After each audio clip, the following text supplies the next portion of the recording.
We breathe the perfume of the city, its air, because it's love, and it's the affectionate mother. However, this mother is destined to lose some of her children, so they sometimes leave her, forced to immigrate and abandon her. They leave her after living with her for thousands of years. They leave her to live away from her, desire her for a moment, then forget her.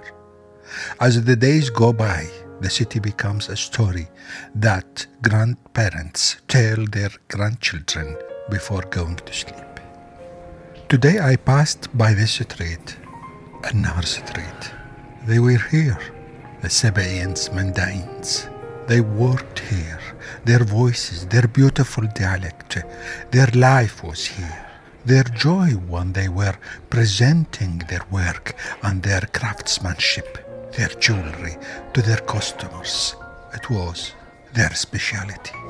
The silversmiths of the Sabaean sect have left the place, and all the silversmiths' markets in other cities. The embargo, the wars, the security problems, and the fears caused them to leave.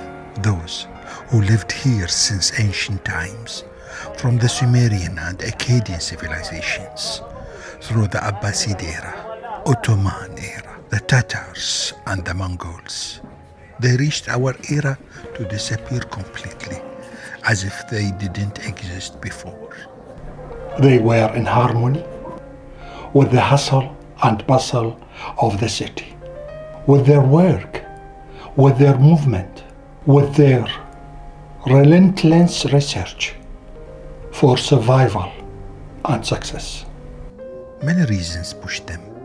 The economic embargo that started in the 1990s, then they became the target of violence after 2003. They could no longer live with fear, so they sought a safer land, a safer place to live. Scattered in the safe parts of the earth, perhaps they found an alternative river. Perhaps they forgot the river that embraced them for many centuries, and perhaps they forgot their river rituals and their relationship with the river. And the river bride who was baptized under their holy book left the river, but this time without rituals. She put a scarf on her head and carried her bag and forgot to say goodbye to the river, even to give it a farewell look. The river doesn't blame her. Her journey has been long and far, and thinking about it has made her forget the rituals of this silent river. She forgot to say goodbye to the river. She walked away from it and from the city, leaving the river with a wind in his side, another wind that's still healing. It is as if the city had experienced a major demographic transitions that it had not experienced since the Abbasid era. They left silently and quietly, noiselessly, parting without saying goodbye, without saying a word. The migration of a community remains a reaction to the major circumstances which surround it. It is means of survival, leaving the homeland and all its spiritual and historical ties, until it transforms over time into a memory that occupies a certain space somewhere in the mind.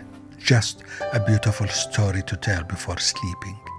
A story that describes the beautiful streets, alleys, and the river of the city. A story that tells of the conditions of a city that has embraced them generation after generation. Passing by An-Nahr Street, I sometimes hear their voices as they work, preoccupied with their daily worries, their aspirations, their marriages, their funerals, their problems. Sometimes their spirits speak and caress me through the noise of the market. Did I live the wrong century? Or is it just a coincidence, just a page, a chapter of the story of our life? My beautiful city, I apologize for having caused you sorrow. I promise not to talk about this subject anymore. Not to talk about the son who left without you being able to keep him. This spoiled, playful son of this serious and hard-working man. I know It is one of the forgotten books from which I blew the dust of oblivion, and here I put it back into its place.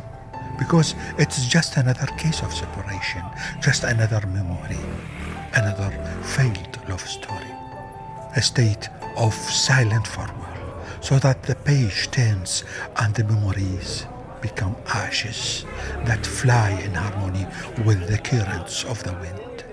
Time gently bends the past and makes it another page of history.